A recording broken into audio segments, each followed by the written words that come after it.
Aula Pública de hoje discute o futuro das universidades. Neste programa, gravado na PUC de São Paulo, quem fala sobre o assunto é Maria Amália Andere. Psicóloga e doutora em Psicologia Social, Maria Amália é atual reitora da PUC. A sociedade contemporânea passa por grandes transformações. Em diversos setores, acontecem todos os dias mudanças econômicas e sociais. As universidades ao redor do mundo sofrem com o mesmo processo. Com o avanço das tecnologias e das tensões econômicas, há muita discussão sobre qual é a função do ensino superior. Como deve ser a relação de diretores, professores e estudantes no interior do campus universitário? A formação deve se concentrar no mercado de trabalho ou na pesquisa e extensão? Como superar as crises do mercado? Universidade e sociedade. O que uma deve esperar da outra?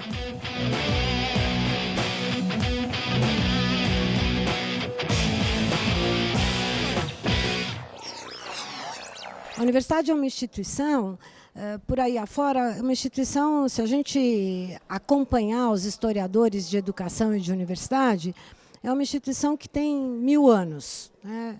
Mas eu diria que a universidade de 1000 anos atrás, ou de 500 anos atrás, ou de 300 anos para trás, não é a universidade da qual se fala hoje, né? O que há de importante é que a universidade, desde a sua fundação, sempre fez alguma diferença nos lugares em que esteve. Mas, a partir do século XIX, muito importantemente, a partir do século XX, a universidade passa a ter um papel que é muito especial nas sociedades, nos lugares onde ela acontece. E eu vou falar um pouquinho disso e depois eu gostaria de falar um minuto sobre a universidade fazendo diferença no nosso país, no Brasil. Por que a universidade, o papel da universidade na sociedade é diferente a partir do século XIX e do século XX? Porque as sociedades ocidentais são muito diferentes a partir do final do século XVIII, começo do século XIX, a partir do século XIX, muito especialmente no século XX, e essas sociedades ocidentais impactam mesmo aquelas que não partilham algumas das suas características específicas. Do que eu estou falando? Eu estou falando do mundo capitalista. A partir do século XIX, muito especialmente a partir do século XX, o capitalismo traz para as universidades características que são especiais e as universidades passam a assumir um papel especial. Que papel é esse? As universidades têm, em primeiro lugar, um papel de formação, né? Na universidade se formam a maior parte, nos países mais avançados ou mais ricos, a boa parte dos jovens que vão para o mundo do trabalho, que vão participar ativamente do mundo social no qual eles vivem. Então, a universidade é um lugar que traz jovens, abriga os jovens por um certo tempo e completa a sua formação profissional e de cidadania. A universidade, a partir... E esse papel as universidades sempre tiveram, né, desde a sua fundação. Esse papel formativo da juventude ou de parte da juventude dos lugares em que a universidade esteve. A diferença importante é que, a partir do século XX, esse papel formativo vai se generalizando para parcelas cada vez maiores das juventudes nos lugares onde a universidade existe. Eu vou dar um dado para vocês brasileiro. Em 1945, o Brasil tinha 20 mil estudantes universitários, o que significava uma vaga para talvez 2, 3 mil brasileiros. Hoje, o Brasil tem 7 milhões e 300 mil universitários, o que significa uma vaga para cada 25 habitantes brasileiros. Ainda é pouco, mas essa diferença é uma diferença muito importante. Mais e mais jovens passaram a participar desse papel formativo que a universidade tem, né? O que ganham os jovens com isso? Mais empregabilidade, melhores condições de trabalho, trabalhos melhores, mais recursos. Mas o que eu queria destacar, esses jovens ganham principalmente independência, autonomia e uma certa liberdade de escolha, de decisão, até mesmo para escolher o seu lugar no mundo do trabalho, que não existe para aqueles, praticamente não existe para aqueles jovens que não estão na universidade e que jamais existiu para aqueles jovens de 2 ou 3 séculos para trás, que nunca puderam escolher estar numa universidade. Então, essa é a primeira diferença que a universidade faz. Mas a universidade, a partir do século XIX e do século XX, tem um segundo papel importante, que esse é completamente novo. O mundo capitalista tornou o conhecimento, a ciência, a produção de conhecimento em força produtiva, em gerador de receita, gerador de riqueza. O mundo hoje depende cada vez mais da produção de conhecimento, mas não é, sempre dependeu. A história humana é também a história de produção de conhecimento, de tecnologias, desde tecnologia agrícola, a descoberta da agricultura, até o mundo hoje. Qual é a diferença no capitalismo? Que essa tecnologia, esse conhecimento que gera riqueza, que gera a produção da existência das pessoas e a sua reprodução e um acúmulo de riqueza, no mundo capitalista passa a ser produzido principalmente a partir da produção científica. Onde é que se produz ciência no mundo? Principalmente nas universidades. Então, as universidades passam a ser não só lugares de formação de recursos humanos, mas passam a ser lugares de produção de algo que se tornará mercadoria, que se tornará riqueza e que fará diferença nos lugares em que está.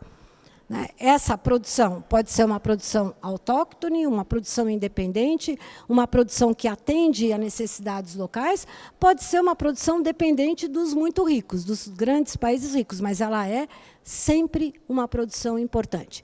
Então, essa característica da universidade é nova. Essa produção de conhecimento na universidade é a produção de pesquisa na universidade, desde a pesquisa básica até a produção de tecnologia, e boa parte das universidades no mundo hoje busca esse lugar ao sol, busca participar ativamente da produção de conhecimento. Por quê? Em primeiro lugar, porque é isso que trará desenvolvimento e, se bem feito, trará uma distribuição mais equitativa da riqueza nos países em que a universidade está.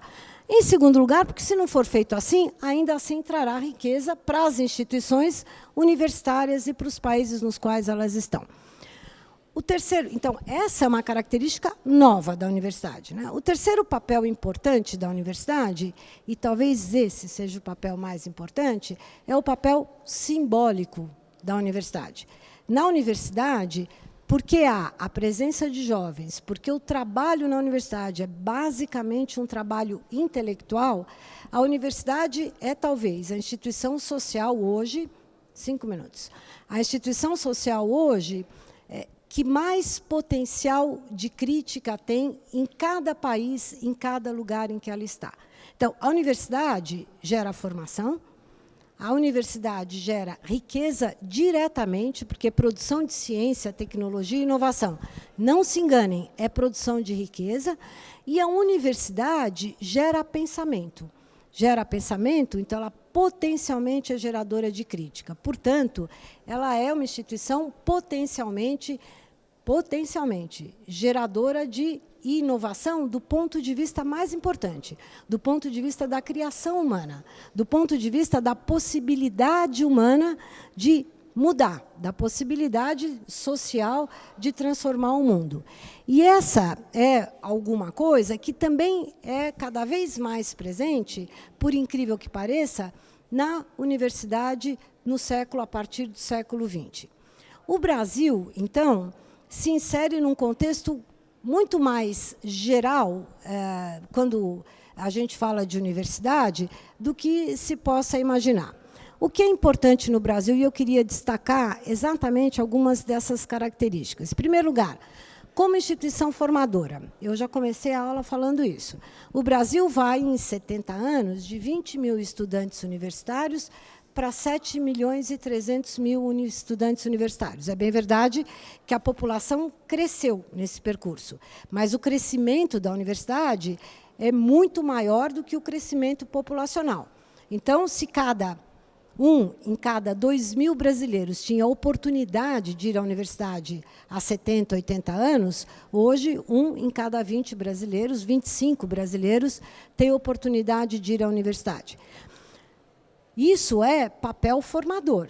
Isso é a universidade atendendo à possibilidade de dar formação aos seus jovens. Mas a universidade brasileira também cresceu como produtora de conhecimento. No Brasil, 90%, 95% de toda a produção em ciência, tecnologia e inovação é feita em universidades. Apenas nos países muito ricos, nos Estados Unidos, essa proporção é do tipo 75% da produção em ciência e tecnologia, e os Estados Unidos têm uma posição muito particular nessa questão universitária, porque eles têm um sistema, todo ele não é todo completamente privado, mas ele é fortemente financiado de maneira privada. 75% da produção intelectual em ciência, tecnologia e inovação ainda é feita nas universidades, mesmo nos Estados Unidos. Se nós queremos ser um país que resolve os nossos problemas de desigualdade, de falta de democracia, de instabilidade, nós precisaremos depender daquilo que se faz na universidade, né?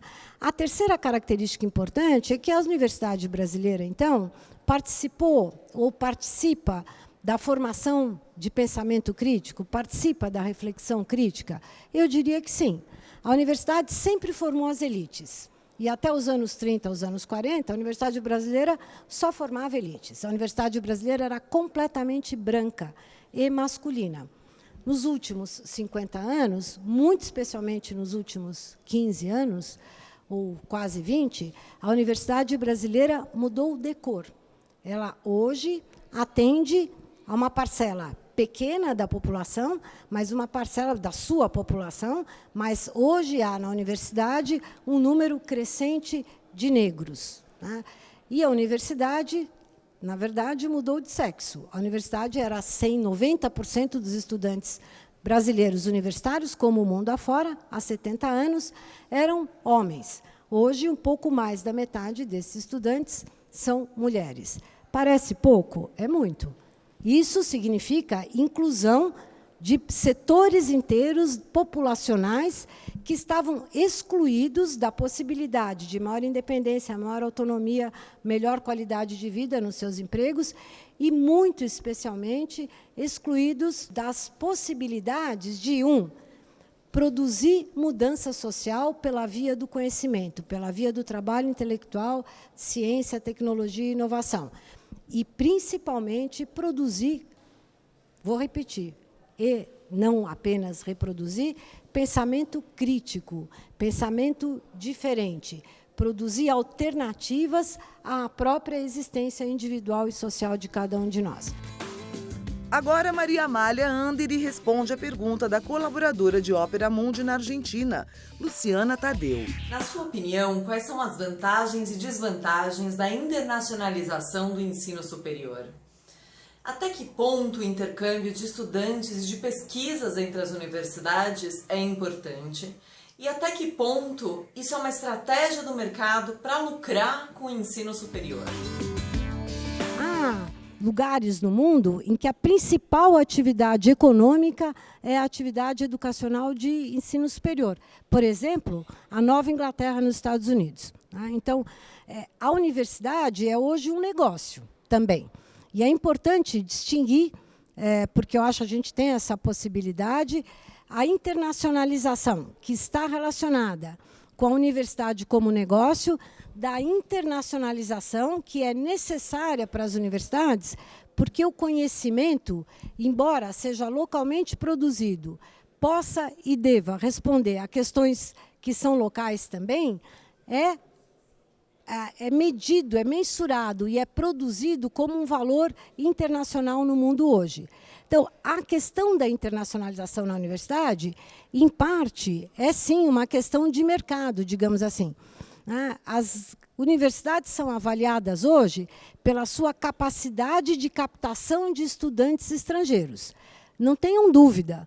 Isso é importante porque o estudante estrangeiro é, em geral, um estudante que vem financiado, de alguma maneira, pela universidade, para a universidade. Ou vem financiado pelo seu país de origem, vem financiado pela sua família. Então, parte do peso que a internacionalização tem responde, sim, a questões que são de mercado, de lucro. Mas a parte mais importante da internacionalização está relacionada com o papel social da universidade.